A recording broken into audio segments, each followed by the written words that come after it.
Olá, o programa Pesquisa e Ação começa agora. Hoje falaremos sobre o Awiri Prisma, um aparelho que identifica cores e notas de dinheiro para pessoas com deficiência visual. Quem vai explicar melhor o assunto é Fernando Gil, pesquisador e engenheiro de computação formado pela Escola Politécnica da Universidade de São Paulo e responsável pelo desenvolvimento do produto. Olá, Fernando. Obrigada por sua presença. Obrigado. Para nós entendermos melhor o assunto, gostaria que você explicasse como funciona o Awiri Prisma. Bom, o Prisma ele é um aparelho portátil, né, em que a pessoa com deficiência visual pode carregar com ela e que ela vai usar no dia a dia para identificar cores de objeto, identificar também cédulas de dinheiro. Então é um aparelhinho pequeno que você encosta no objeto e daí ele vai falar com som qual é a cor, né? Então, por exemplo, vermelho, verde. E no caso, se for uma nota de dinheiro, ele vai falar se é 2, 5 ou 10 reais. Quantas cores ele consegue identificar? Hoje ele identifica em torno de 50 tonalidades diferentes. Essas 50 tonalidades muito parecidas ou tem uma... Não, a gente tem 3 níveis de variação, né? Então é claro, escuro, ou então se uma cor é muito intensa ou ela é mais apagada, a gente chama de pálida. Tá. E com relação às notas, ele só identifica real ou outras também? Isso, ele só identifica notas de real hoje. Tá. A gente tem previsão de expandir para outros países, né, no futuro, mas por enquanto só notas de real. Tá. E com relação à veracidade das notas, dá para saber? Não, o Prisma ele não identifica se a nota é verdadeira ou falsa, né? Ele só identifica qual é o valor da nota, né?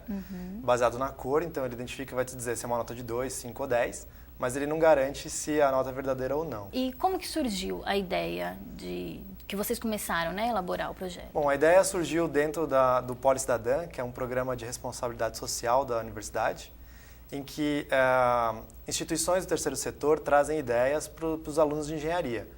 Então, por exemplo, a Fundação Dorina Novil chegou para a faculdade e disse que uma das necessidades para o público cego era a identificação de cores. Né? Então, teve um grupo de alunos que começou a desenvolver, na verdade, alguns, né? Então, tiveram 3 ou 4 propostas de projeto e depois disso um grupo continuou a tocar o projeto mais para frente e aí depois eu me incluí no grupo e resolvi tirá-lo da faculdade, né, e levar mesmo para a mão das pessoas. Quanto tempo durou? O projeto inteiro durou desde 2009, a gente retomou o projeto, né? Então o grupo original trabalhou em 2006, mas o projeto foi retomado no final de 2009, então no final do ano agora vai dar 2 anos que está em desenvolvimento. Com relação a investimentos, Fernando, quanto vocês desembolsaram?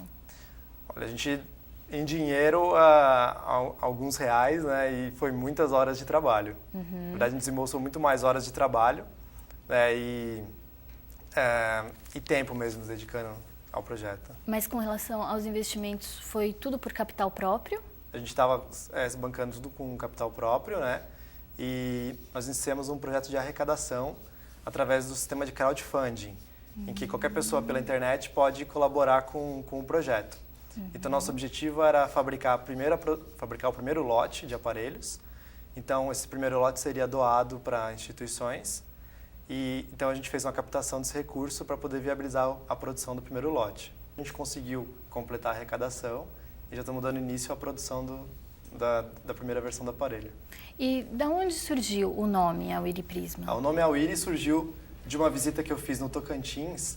Eu visitei uma aldeia indígena na Ilha do Bananal, onde moram os índios javaés, né, da tribo javaés. Então eu visitei uma aldeia indígena e lá eles falavam o idioma Inã.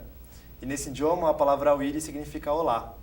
Então era uma palavra que eu gostei do som e quis trazer para divulgar também a cultura indígena. Vocês fizeram testes durante o projeto até chegar no produto final? A gente ainda continua fazendo testes, então toda hora tem teste. Cada nova versão que a gente constrói, cada novo protótipo, a gente realiza uma bateria de testes para ver se está funcionando direito, se não vai quebrar, se está tudo certinho.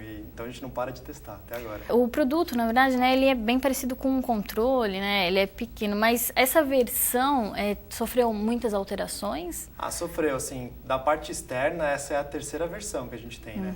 A primeira era bem grande, assim, no tamanho de uma caixa de lenços, mais ou menos. Então agora a gente tem uma coisa que é bem perto de um celular médio. E produção, como que está sendo essa organização? A produção a gente faz em parceria com uma ONG que chama Solar Ear, que trabalha com deficientes auditivos. Então eles treinam jovens do colegial que estão ali trabalhando, batalhando pelo primeiro emprego. Treinam eles em conhecimento de eletrônica, para fazer montagem de eletrônica. Então nessa ONG eles já trabalham com montagem de aparelhos auditivos. Então, a gente conversou com eles e achou bem legal que eles pudessem também montar o Prisma para as pessoas com deficiência visual. Nesses testes que vocês fizeram, quantos foram com deficientes visuais mesmo? Olha, diria que metade dos testes a gente faz com as pessoas com deficiência. Então, a gente visita as instituições parceiras, testa e vê o que eles acham, pega sugestões de melhoria, problemas que estão acontecendo. A produção chegou a apurar e parece que o aparelho chega a enfrentar problemas com nota de 5 e de 10. Esse é o problema do 5 e 10, era um problema da versão anterior. Na versão nova a gente já conseguiu resolver esse problema. É isso até que eu ia te perguntar, como que foi solucionado, né? Primeiro, como vocês identificaram o problema e depois foi solucionado? Então, o problema do 5 e 10, na verdade, acontecia também com outras notas, né? Era um problema de que a luminosidade não estava muito bem ajustada. Então a gente retrabalhou no circuito, retrabalhou em todo o projeto, né, para eliminar esses erros. Você falou que o produto, ele em breve já vai ser comercializado. Tem ideia qual é o valor? No lançamento ele vai estar por R$800. A gente espera que esse valor tenda a cair conforme a gente consiga ter mais e mais, consiga iniciar melhor a produção ou consiga receber algum investimento também. E vocês estão agilizando ou pelo menos com algum investimento público para tentar baixar esse valor? Isso, a gente está procurando, procura de investimentos e também de outras formas de financiamento, patrocínios e outras formas para também permitir que as pessoas que não tenham condições de comprar o Prisma possam ter acesso de outras formas. Sim. E onde vai poder ser encontrado inicialmente? Inicialmente pela internet. Então a gente vai ter uma loja virtual em que a pessoa vai poder entrar e fazer a compra tanto pela internet quanto por telefone. Tá. E com relação ao reconhecimento, né? Como que funciona internamente? Como que o aparelho consegue identificar essa cor e mesmo objetos e notas, né? Bom, o aparelho ele tem um sensor de luminosidade que capta 3 cores principais, né? Então, o vermelho, o azul e o verde. Então, através de uma luz própria que ele tem, ele ilumina o objeto e capta o reflexo nessas 3 cores. Então, combinando o azul, a quantidade de vermelho e a quantidade de verde, ele sabe qual é a cor. Para matarmos a curiosidade dos nossos telespectadores, você poderia demonstrar um pouquinho como funciona esse aparelho, então? Bom, o aparelho funciona assim, ele tem 2 botões aqui. O da direita é para dinheiro, da esquerda é para cores. Então, a gente precisa encostar num objeto e aí ele fala qual é a cor.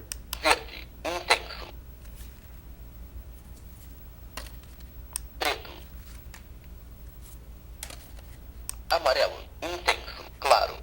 Então, como eu falei, ele fala se é claro ou escuro também. Isso, ou seja, qualquer objeto dessas cores... Qualquer objeto de qualquer uma das cores que ele já colocou, né, que são várias, ele vai falar qual é a tonalidade mais próxima. Encoste no aparelho que ele vai reconhecer.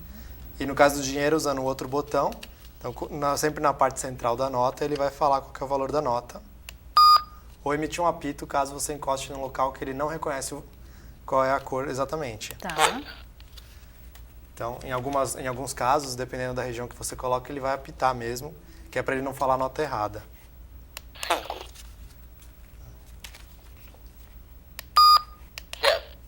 Na ponta ele não vai funcionar, porque a gente tem aqui todas as notas, elas têm uma tonalidade muito parecida na borda, né? Então, como a pessoa não sabe se está assim ou está virada ao contrário, então a gente orienta sempre para usar a região central da nota. Ok. E isso não vale para os objetos, né? Objeto não, para os objetos, tranquilo, não tem lugar. posição. E esse processo de desenvolvimento, né, para essa mistura de cores e reconhecimento, foi a equipe inicial que fez ou foi uma adaptação? Olha, foi uma adaptação. Mudou muito desde o projeto inicial. Né? A gente tem hoje um software totalmente novo rodando e uma estrutura também totalmente nova, né? Então foi muito bem adaptado. Assim, os testes iniciais foram bons, né? E mostrou que era possível se fazer alguma coisa assim. Mas para a gente conseguir a precisão e conseguir a definição que a gente tem hoje, precisamos mudar muito. Tivemos que mudar muito, né? Quais as principais dificuldades que vocês enfrentaram ao longo dessa trajetória? Olha, a principal dificuldade foi conseguir alguns recursos para manter a equipe trabalhando no projeto. E também conseguir suprir as expectativas do público-alvo, né? Tanto nos primeiros testes a gente chegava com as pessoas, eles falavam assim, o volume está muito baixo, ou então, mas essa nota não é realmente... Ele acertava algumas vezes, errava algumas vezes, então a expectativa era muito difícil de lidar com a expectativa no começo. E todo mundo já perguntava, eu quero que eu posso, quando é que eu vou ter acesso? A gente espera que ainda está em desenvolvimento, ainda não dá. O Banco Central recentemente alterou o formato e o layout das notas, né? Como vocês lidaram com essa nova situação? Foi um susto no primeiro momento, né? Porque, o aparelho identifica as notas e aí chegaram as notas novas. E para nossa sorte, as notas novas elas têm as mesmas cores que as notas antigas. Então, a de 50 e 100 não tem nenhum problema e eu acredito que as próximas também não terá. Vocês pensam em ampliar o projeto para outros países também? A gente pensa, assim, principalmente a América Latina, né, expandir para outros países e começar também a auxiliar em outros locais. Mas aí vai precisar aumentar, vamos dizer, a base de dados do aparelho, porque serão outras notas, né? A gente vai precisar fazer uma alteração no aparelho, fazer um estudo de novo das notas e ver se é viável ou não de cada país para país e fazer uma adaptação para deixar ele funcionando para cada local. Vocês fizeram uma pesquisa se tem similares no mercado? Tem alguns aparelhos que identificam cores já no mercado, né? Então tem 2 aparelhos importados que identificam cores e tem um aparelho que identifica notas de dólar americano, né? Então, para dinheiro brasileiro não tem nenhum. E também não tinha nenhum que falasse em português. Hoje, quantas pessoas ainda estão envolvidas no projeto? Hoje a gente tem 2 pessoas envolvidas diretamente no projeto, né? Mas a gente tem uma equipe grande de parceiros e instituições que estão apoiando a gente. Instituições voltadas para deficientes, quantas são? A gente tem 2, a gente está em contato com 2 instituições voltadas para pessoas com deficiência e mais outras 2 instituições parceiras. Antes de chegar no mercado, vocês planejam montar quantos testes, assim, até a comercialização? Olha, a gente já está, esse aqui já é o último teste mesmo, assim, essa é praticamente a versão final, então o protótipo que a gente tem hoje já é a versão final, então a gente não tem mais quase nada para acertar antes da produção. O programa Pesquisa e Ação termina aqui. Acabamos de conversar com Fernando Gil sobre a Wiri, aparelho que identifica cores para deficientes visuais. Obrigada, Fernando, por sua participação. Obrigado. Fique conosco, até a próxima.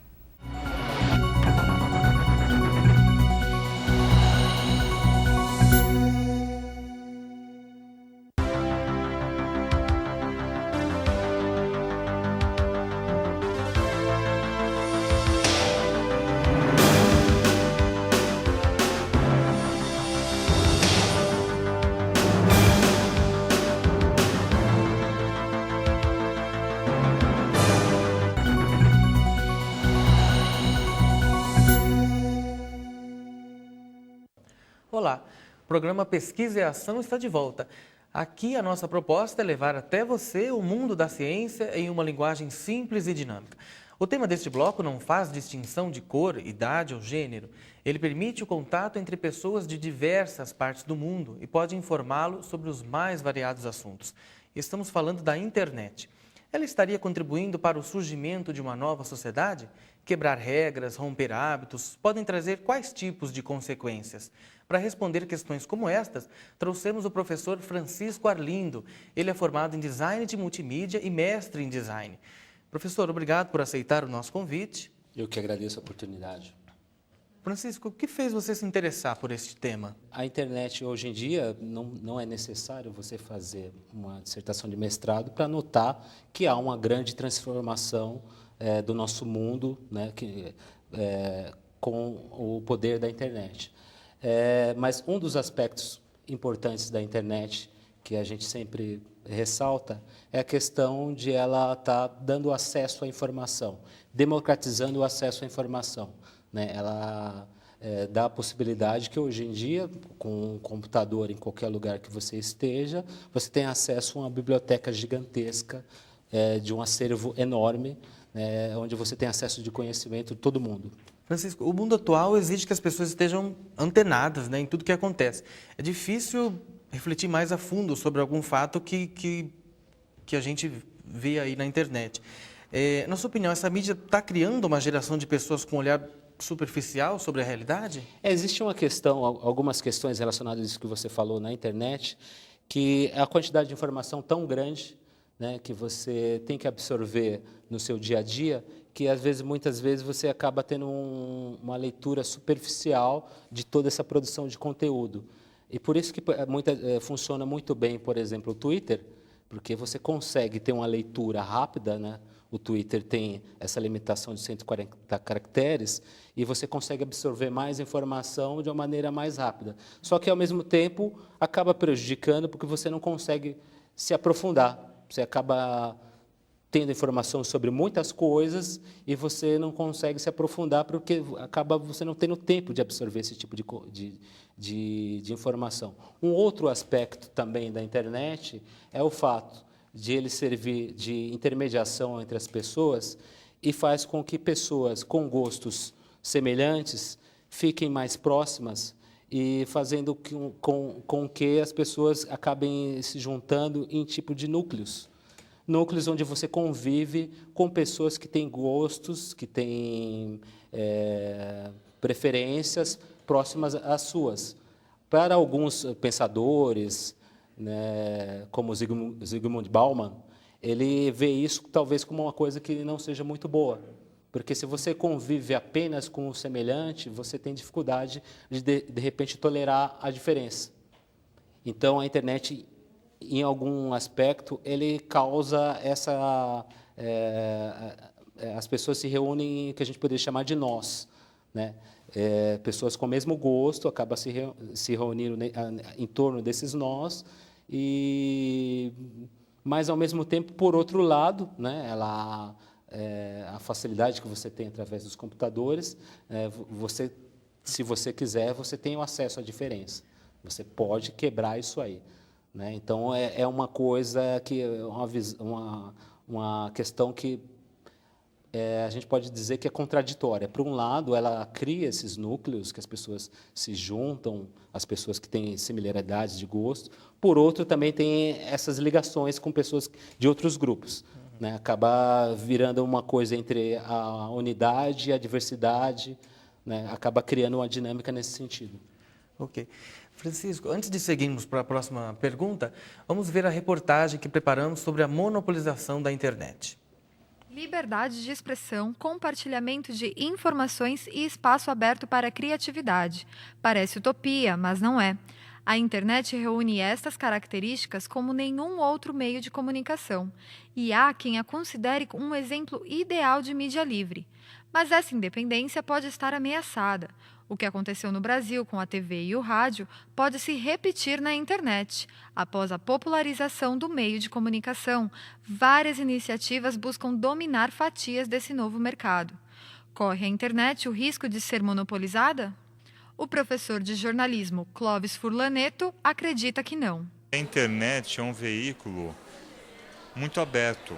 Não tem como, pelo menos hoje, no momento, você ter uma monopolização. O que acontece, grandes empresas jornalísticas ou grandes veículos investem mais. Então, lógico que eles têm uma expressão maior, né, na internet. Mas monopolizar a internet é algo muito complicado porque é uma rede aberta. Para a jornalista e professora Ieda Santos, a democratização da internet impede a formação de um monopólio. A internet, ela gera uma maior democracia e, por isso, a possibilidade de todas as mídias entrarem. Então, há possibilidades até de novas opções, tá? De você colocar notícias de redes sociais e assim por diante. Por isso, não há como monopolizar um trabalho na internet. O estudante de jornalismo Renato Ricarte não acredita que a internet seja um meio 100% democrático. Tem muitas enquetes, vamos, por exemplo, citar as enquetes que eu creio que sejam muitas vezes manipuladas para poder convencer o telespectador, o internauta. Várias empresas já tentaram monopolizar o mundo da web. A Microsoft, empresa que popularizou o uso do computador pessoal, chamou a atenção na década de 90 ao ser acusada de monopólio por conta do navegador Internet Explorer. Hoje, a própria empresa fundada por Bill Gates acusa a multinacional Google de utilizar práticas monopolistas na área de pesquisas online e publicidade. A Microsoft reclama que o sistema domina 95% do mercado de buscas na Europa. Por enquanto, a internet continua sendo um meio onde qualquer pessoa pode investir em uma ideia e torná-la popular, como é o caso do Twitter. Resta saber se um dia esta oportunidade terá fim ou não. A internet corre o risco de deixar de ser uma mídia democrática e livre?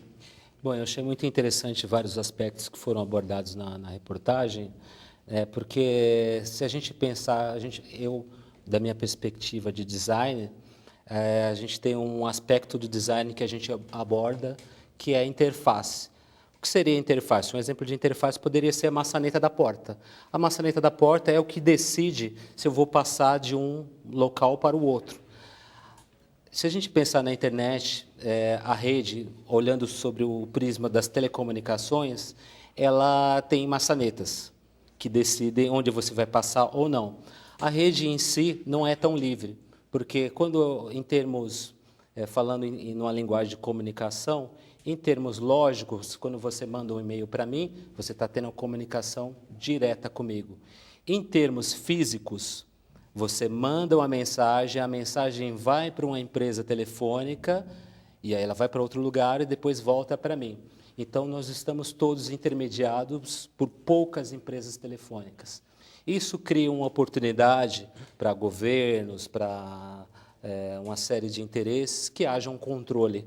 Para o próprio monopólio. Sim, para um próprio monopólio, um controle da informação, um controle do que você utiliza na internet. A internet pode até, no momento, é muito fácil desligar a internet, porque ela está toda em cima dessas empresas de telefonia. Ao mesmo tempo, quando a gente compara com as mídias do século XX, uma mídia de massa, onde havia poucos produtores de conteúdo, e as pessoas em volta, nos seus sofás, nas suas casas, só recebendo conteúdo, né, é uma concentração.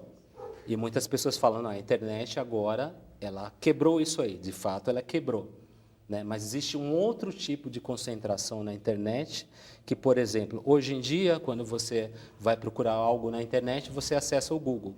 O Google ele é amplamente dominante na internet. Né? E a questão dos sistemas de pesquisa são muito importantes para você descobrir o que você quer na internet. O Google decide, através de algoritmos, o que vai aparecer primeiro. Só que o Google, na China, durante muito tempo, colaborou com o governo chinês em todas as políticas de censura, né, de filtrar conteúdos. Recentemente, o Google teve um desentendimento com o governo da China e isso parou. Mas, de certa forma, a gente não sabe até que ponto, por exemplo, o Google pode estar manipulando resultados. É uma pesquisa livre, de fato. Sim. Ao mesmo tempo, a gente usa, hoje em dia, com a intensidade muito grande, o nosso acesso de internet são através de algumas redes sociais, Facebook, Twitter, Orkut, uma série de redes sociais. Nosso acesso se dá por essas redes. E essas redes são empresas que têm interesses. Francisco, para finalizar, foi a internet que desencadeou a efervescência do mundo atual ou apenas se adaptou ao ritmo da sociedade? Eu acho que essa mudança que nós vivemos agora já vem um pouco antes da internet. Né? Você pega estudiosos como Manuel Castells, que estuda a sociedade em rede, ele descreve um fenômeno de rede no mundo já antes da internet. A internet chega e potencializa esse efeito. Né? Ele faz esse papel de intermediário entre as pessoas e potencializa. Os resultados dessa efervescência, né, a gente pode ver em vários aspectos. Na produção cultural, hoje em dia, novas formas de produção cultural rivalizam com as formas de produção cultural das grandes empresas que dominavam no século XX, que ainda continuam com muito poder.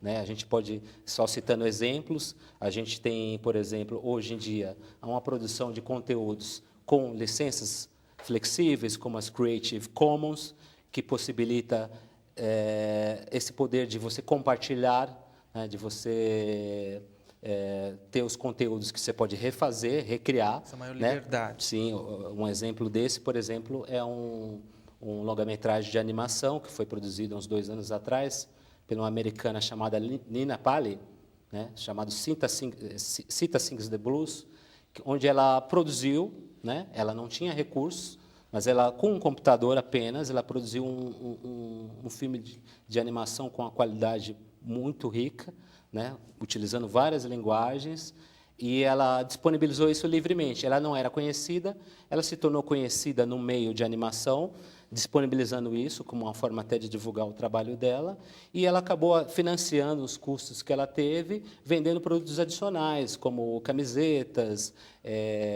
e outros produtos que ela fazia derivado dessa animação. Disponibilizando isso gratuitamente. Sim. Aí tem outros exemplos também de produções, por exemplo, Sintel, que é uma animação em 3D, também produzida com colaboração voluntária, né? As pessoas que utilizavam o software de 3D Blender deram contribuições para bancar um filme em 3D com a qualidade que nada deve às grandes produções de Hollywood. Bem, acabei de conversar com Francisco Arlindo Alves, designer multimídia e mestre em design. Muito obrigado pela sua participação no nosso programa, obrigado pela sua companhia e até a próxima.